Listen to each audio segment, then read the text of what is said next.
তাই তো বলাটাই আমার শখ, কিন্তু ভয়েস দিতে একটু অসুবিধা।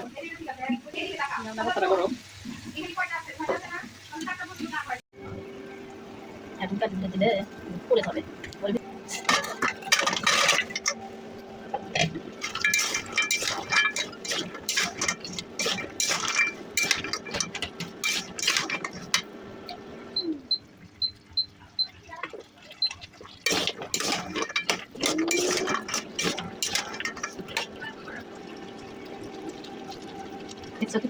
মিষ্টি বানাইছি। ওকে, হয়ে গেছে। অনেক সুন্দর খুরমা হয়েছে, অনেক সুন্দর অলরেডি বানানো শেষ।